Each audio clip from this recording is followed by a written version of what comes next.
Oxygène 10, donc Jean-Michel Jarre, déjà, moi j'aimerais commencer sur un point qui est assez intéressant justement dans les récents trucs qu'on a pu lire sur vous, c'est le retour à l'analogique. On vous dit souvent oui, mais alors c'est de la nostalgie et tout, et vous dites bah non, en fait c'est mieux. C'est mieux que les synthés qu'on a fait depuis 20 ans. Les premiers, c'était mieux. Oui, enfin, c'est pas nécessairement que c'est mieux, c'est qu'en tout cas c'est différent et que c'est certainement pas obsolète. C'est-à-dire qu'en fait, les synthés analogiques, c'est un petit peu les Stradivarius de l'électronique. C'est-à-dire que ce sont des instruments qu'aujourd'hui, si on voulait les faire, on pourrait plus. Il n'y a plus les lampes, il n'y a plus les trucs, il n'y a plus tout ça, il n'y a plus cette espèce de jubilation que des savants cosinus fous, des tournesols fabriquaient dans leur atelier, avec l'idée de faire des instruments de musique complètement révolutionnaires. Il n'y avait pas de marketing, il n'y avait pas de milliers d'ingénieurs japonais derrière des ordinateurs, et donc ça a donné des instruments totalement uniques, et fait avec un son très chaud, avec quelque chose de très organique et très sensuel au fond. Et moi j'ai eu envie vraiment non pas de retourner à ça, mais simplement de les intégrer aux années 90. Et d'ailleurs, finalement, ça va dans le sens aussi de beaucoup de gens de la scène techno qui redécouvrent un certain nombre d'instruments analogiques, parce qu'il y a cette espèce d'instantanéité, de plaisir de fabriquer un son comme on fabrique des pâtes dans sa cuisine, quoi, comme on fait de la cuisine, quoi. C'est un peu pareil. Alors là maintenant, votre truc c'est l'électronique, mais c'est un petit peu aussi de l'ethnologie, en tout cas dans le passé de la musique, puisque là on en parlait juste pendant le clip. Térémine, un compositeur russe que je pense peu de nos téléspectateurs connaissent, pardon pour eux, mais alors on va expliquer un peu qui c'est, et surtout comment vous êtes amené à vous intéresser à si on fait Térémine sur Internet, déjà on connaîtra toute l'histoire, donc je ne vais pas tout raconter en détail, mais en fait très, très brièvement, c'est un russe qui s'appelle Léon Térémine, qui a vécu au début du siècle, et qui a inventé le premier instrument électronique qui a été fait, enfin un des premiers en tout cas, en 1920, qui a fait une démonstration devant Staline, qui a été tellement impressionné qu'il a autorisé à partir à la conquête de l'Ouest pour montrer à quel point la technologie soviétique était développée à cette époque-là. Et quand il a été aux États-Unis, il s'est fait kidnapper par le KGB parce qu'il ne voulait pas rentrer chez lui. Et il est resté 20 ans après à travailler dans les services secrets, à travailler dans l'électronique. Et puis, dans les années 50-60, il s'est remis à faire des instruments.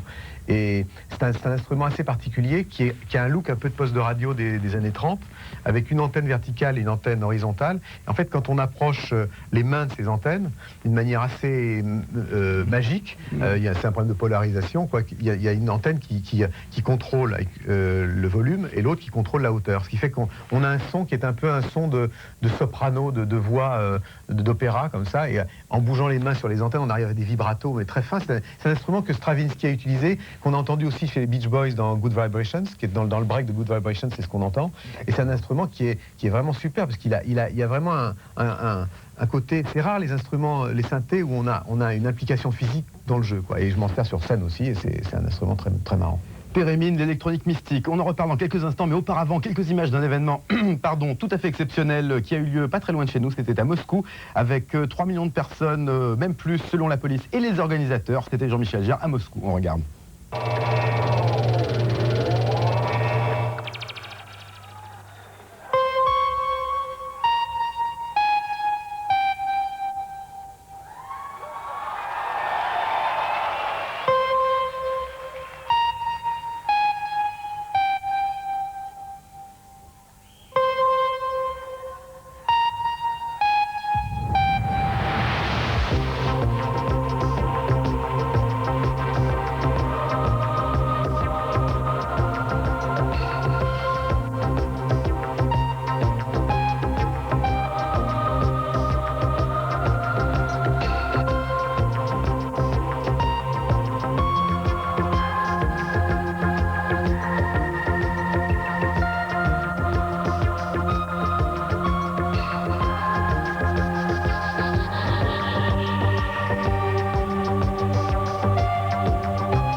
Jean-Michel Jarre à Moscou, c'est un petit peu impressionnant, effectivement. Comment on fait pour préparer un spectacle comme ça? Faut y consacrer 5 ans de sa vie, chez la mafia russe, voir l'État.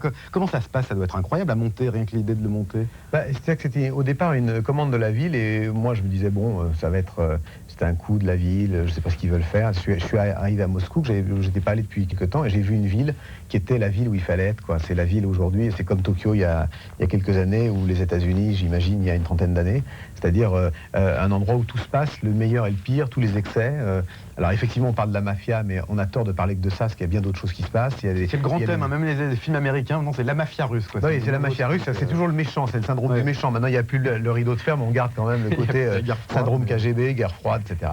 Mais en fait, il y a beaucoup d'autres choses qui se passent dans le design, l'architecture, la techno, dans tous les domaines, dans la musique, dans la peinture. Dans la vie nocturne, on en parlait pendant le clip. Alors, à Paris, on sait, il y a 5 boîtes concernées. Et là, il y en a 300 qui sont ouvertes depuis l'année dernière.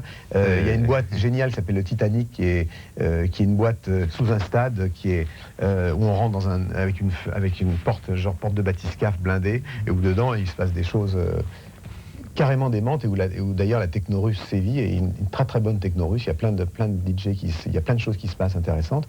Et puis ce concert, donc en fait, c'était un concert qui se passait sur devant l'université, qui est un bâtiment extraordinaire, un peu genre Gotham City, entre Gotham City, Batman et Metropolis.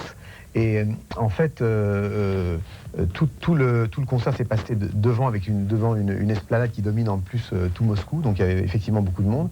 Et puis ce qui était intéressant, c'était de voir que, bon, musicalement, disons que moi, l'Oxygène Equinox, ça a vraiment été en Russie 2 disques qui sont passés beaucoup, de manière underground, parce que c'était interdit à l'époque, mais qui ont été vraiment liés à cette idée d'évasion, de se barrer de Moscou, de se barrer de la Russie, d'avoir envie d'entendre et de vivre autre chose. Donc ça avait beaucoup marqué les Russes. Et puis en même temps, il y avait aussi, moi, l'envie que j'avais de montrer qu'au fond, dans la pub, dans la culture pop ou rock, dans tout ce qu'on a fait depuis des années, on a énormément piqué, pillé et volé aux Russes et aux Soviétiques, c'est-à-dire tout le constructivisme, toutes les affiches avec les lettres en perspective, etc. Finalement, c'est tout le début de l'art abstrait, tout ça, ça vient des Russes, et ça a été piqué par la pub aux États-Unis, par les gens qui ont fait des pochettes de disques dans les années 60, par les architectes, par tout ça, et que c'était amusant de montrer finalement aux Russes aujourd'hui, qui ont du mal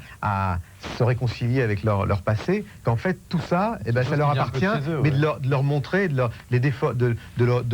donner un coup de lifting en même temps, à travers de la vidéo, à travers un look contemporain, quoi. C'est plus de l'échange culturel, c'est du ping-pong. On en parle encore dans quelques instants, mais auparavant, vous le savez, c'est indispensable, c'est obligé, c'est sympathique, c'est la pause de publicité.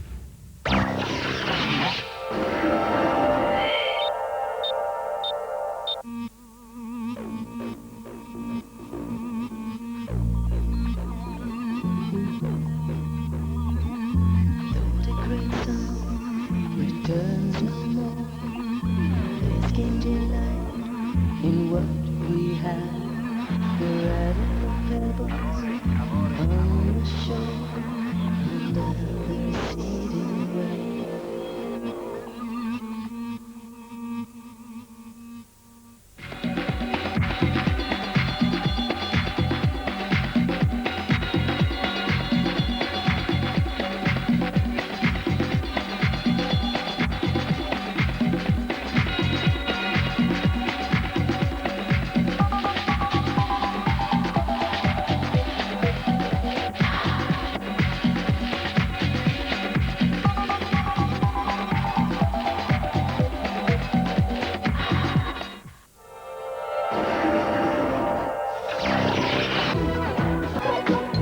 Le MAC, deuxième partie, toujours avec Jean-Michel Jarre, dont c'est la journée spéciale, vous l'aurez remarqué. Donc on a parlé de Moscou, de Térémine, mais on va parler un petit peu du présent, voire même du futur proche, à savoir les concerts, puisqu'il va y avoir une petite tournée française, principalement dans les Zéniths. À Paris, ce sera le 16 octobre. Donc comment on passe d'événements à ciel ouvert, avec un public gratuit ou venu comme ça, à une salle qui est plus petite, mais où là, les gens vont venir pour voir un show. C'est très différent. C'est un peu l'inverse qui s'est passé, parce que bon, j'ai sorti ce disque Oxygène 713, ça fait que j'avais eu envie de faire sur scène Oxygène Tour, qui a démarré donc en Europe fin avril, et donc dans des salles, je dirais, grande taille mais moyenne, type Zénith, exactement comme ce que tu disais. Et donc Oxygène in Moscou, c'était un concert dans cette tournée un peu particulier, on vient d'en parler, en extérieur. Et donc je suis en France pendant 10 jours, à partir du 11 octobre.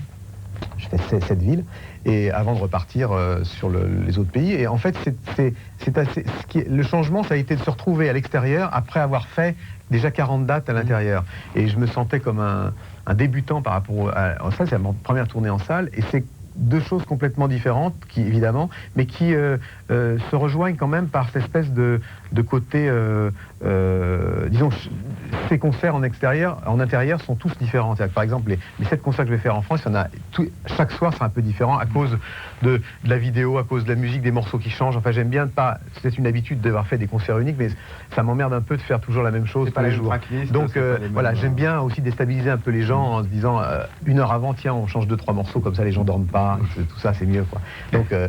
Donc ça je pense qu'au niveau du public, en tout cas, il y a effectivement la volonté de concentrer les choses vraiment sur sur la musique, et en même temps aussi d'avoir un côté évidemment plus intimiste, mais en même temps aussi de les faire rentrer de plein pied dans un univers qui est musical, bien sûr, et puis aussi avec tout ce qui se passe sur scène.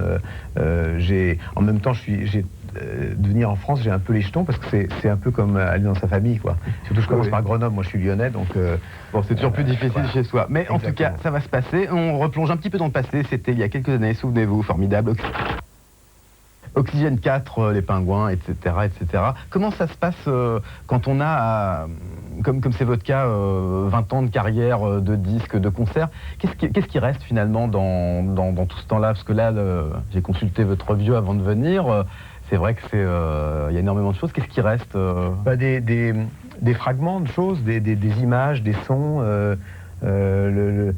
Par exemple, le concert de Houston, des sons et des Voulez-vous que je trouve dans le service? On n'a que des moches. C'est ton problème. Tiens, voilà ce salaud de Sargasme.